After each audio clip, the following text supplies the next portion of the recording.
Yeah, so this week, my story is about getting back to the roots of creativity in life and remembering who all the role models were and all that. And it's going to be a story that I tell in Pittsburgh and in Oregon, and as part of this Danish leadership project I'm working with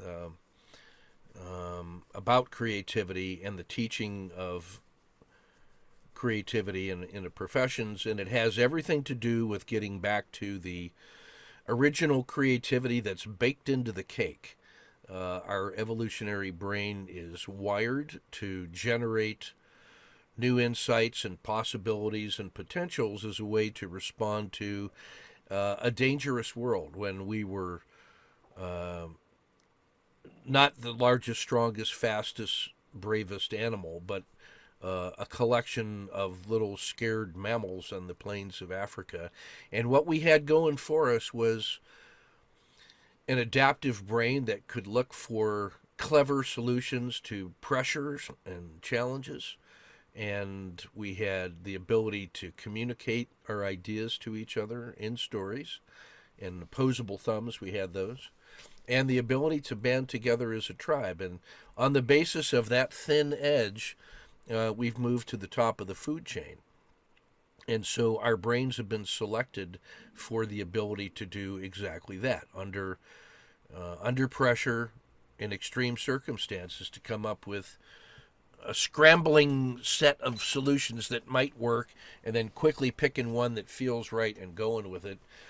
And that's baked into the cake. Now, we should feel confident that that's true for all of us as members of that species, but we don't, because we've seen so many ideas that didn't work, or we've been educated in formal schooling in the West to not trust our feelings and to go with the school solution, and that there is always some kind of right answer, and that if you're not right, you're 100% wrong.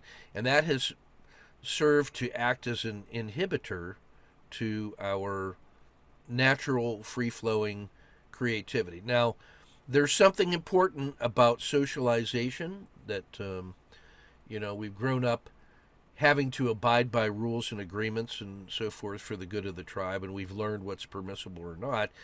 And we've learned somehow to find ways to express our creativity in socially acceptable ways.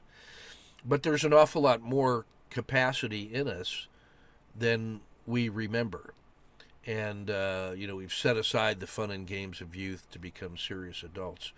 And yet, the edges that you have as an adult trying to do things connect back to that source, that natural source of creativity that you already have. And so, what we're going to do in this course is combine three different bodies of knowledge. One is the Fletcher treatment for creativity, which is the short experiential lessons that we'll go through and respond to. We'll go through my trading lessons, which are meant to be complementary most of the time to some of the ideas that come from Fletcher, and that's to help you approach our tortoise trading body of knowledge in new and fresh ways, while you're especially creative. When you do the Fletcher exercises, you're in the most creative state that you could be in, and it makes your brain sticky and excited. And then if we introduce some new trading lessons, then maybe there's a way for you to see it in a new way, to try it on for size. And then we come together in this session using the principles of true storytelling in order to share what it was like to be us in the moment of learning and reflection, and to share the aha moment from this past week that was the biggest stretch, the biggest surprise, the thing that seems most interesting, or even the thing that you're already putting into practice and going to try out. So it's the act of telling that story truthfully about your spontaneous, surprising, creative moment. The act of sharing that in a true story circle adds another component to learning. When you try to say what it is that you mean so that other people can understand it, it puts you into a new mode of thinking. And that act of telling the story will often surprise you with new insights, much like I've had a couple already this morning that I'll be able to use in Pittsburgh. We call that presentational knowledge, and that's the third part of this learning triad. That when you bring those three things together with good intentions, you generate what I call the maximum sustainable rate of learning. Because you get new insights and you put them into practice and you sustain the ones that work and you start a new cycle. And like a long road march, you just keep taking those steps in the standard way, doing routine things routinely. And part of that routine is to set aside high priority time for you to engage in thinking in new ways, unleashing the stories that are inside you, doing deep listening to other stories, telling the truth as best you can.